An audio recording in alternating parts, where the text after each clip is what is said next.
Hey guys, welcome to my channel. Today's video is this inspiration from Pottery Barn. I changed it up a bit to make it a little bit more my style with some chunkier legs. So let's get started. What we need for this project is one 2x4x8 and one 4x4x8.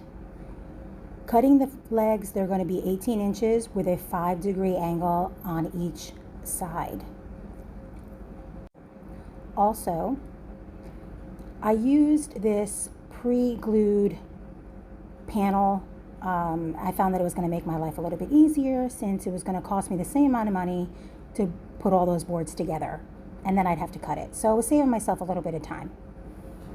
On the 2x4s, you want to make opposing angles at a 5-degree angle on each side. Those will be 23 inches, and the center you're going to have to cut out so that it will fit on top of the other board. If you'd like a more detailed tutorial on this, definitely let me know in the comments if this is something that you enjoy. I will certainly do that. I put pocket holes on either end to drill into the legs.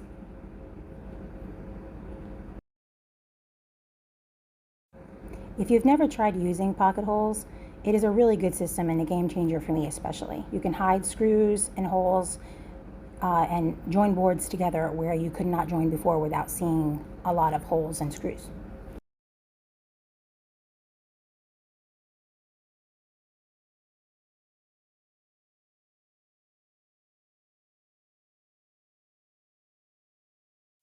So if you've been watching my channel for just a short amount of time, you'll know that I like to take shortcuts to save myself some time because I don't like measuring.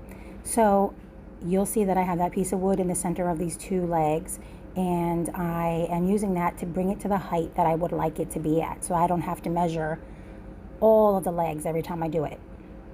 And you're going to be screwing these 2x4s 6 inches from the bottom.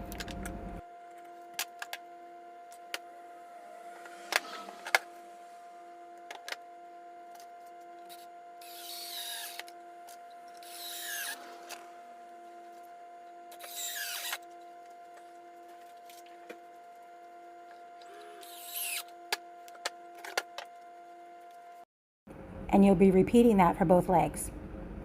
Now it's time to join them in the center. If you didn't notice yet, you will be doing the 2x4s, one facing down and one facing up when you cut out that center piece.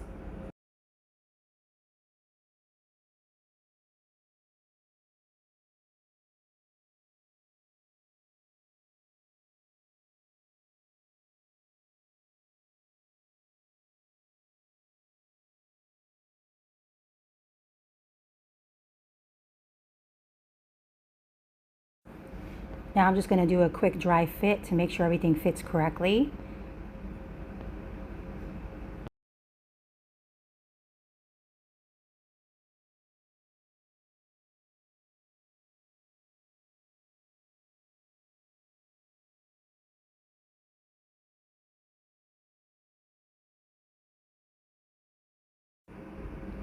I'm using some Durham water putty to fill in my holes.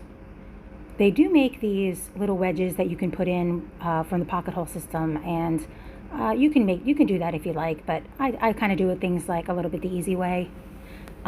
So I fill that in and wait for that to dry, and then we can sand that. Also, I use the water putty because I'm going to be staining this, not painting.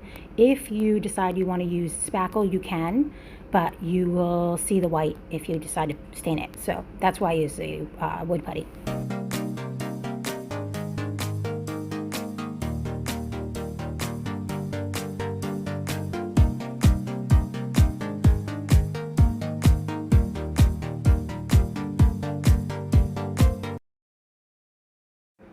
If you've been watching my channel for a short amount of time, you know that I use this grinder a lot for a lot of different things. I think it gives a nice hand-scraped look to a lot of things that normally have that reproduction factory look on them, and I like to make them look more natural and hand-scraped.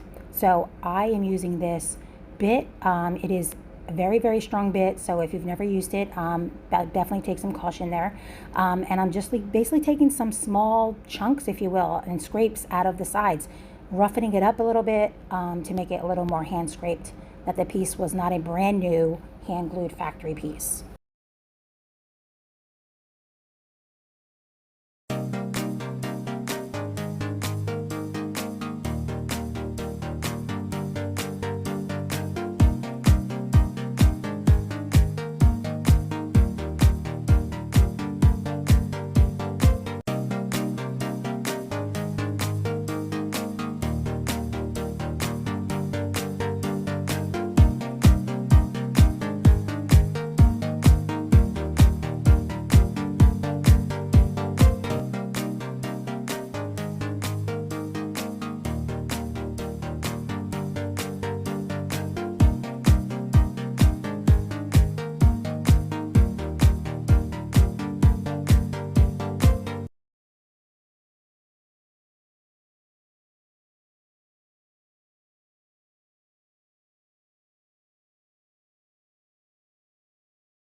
I'm going to show you a close-up of what it actually does to the edges, which is the goal that I was trying to achieve, was to get it a little bit more scraped up.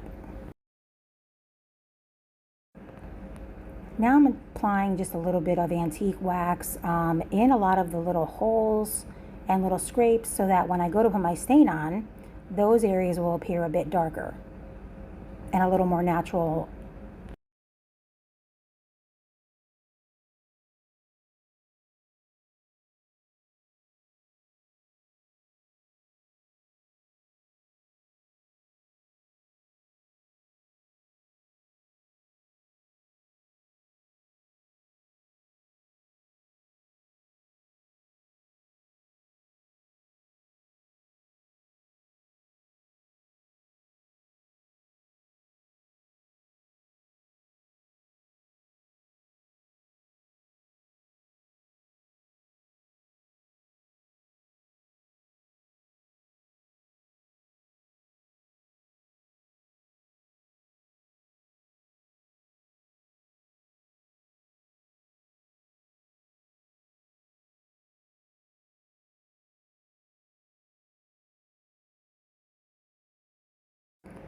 I'm using Minwax Fruit Wood stain again. It's one of my favorite stains. You'll see me staining this a lot in a lot of my projects.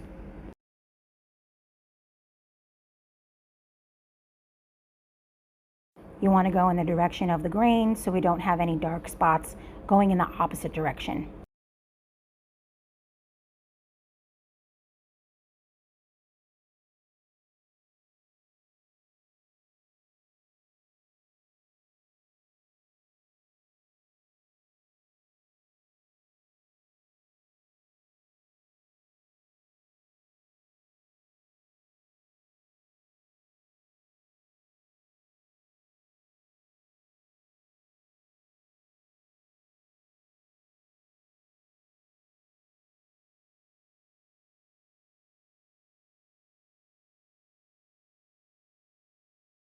And you want to dry up any additional wax so you don't want it to puddle on the wood.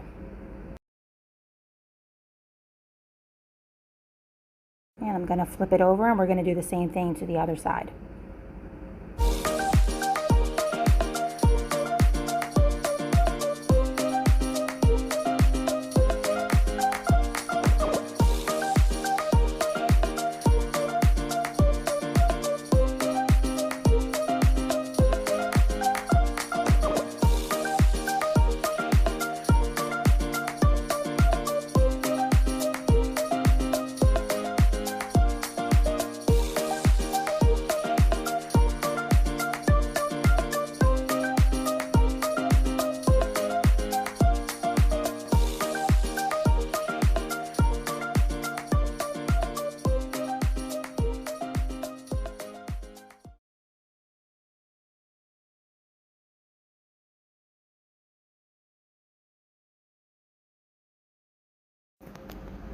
Time to connect the bottom half to the top. I just make sure that it's even on all sides. Apply some wood glue to the bottom, and I actually bought L brackets, which I don't think you can see in this video up close, but after measuring each area, which was exactly the same from the edges, I put some L brackets underneath to connect the base with the top.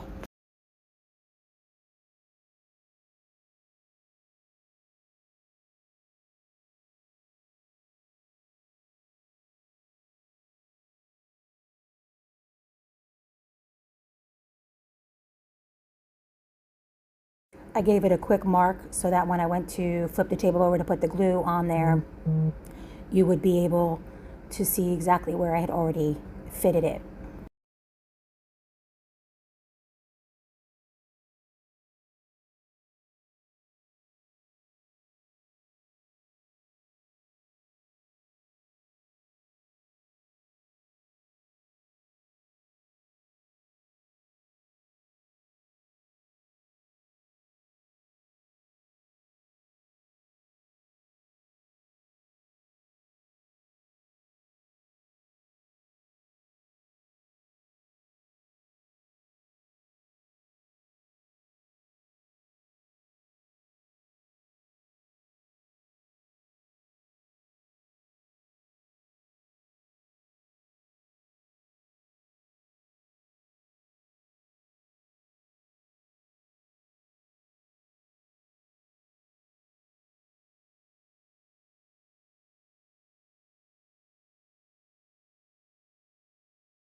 I'm applying some polyacrylic to the top for some added protection since it is a coffee table.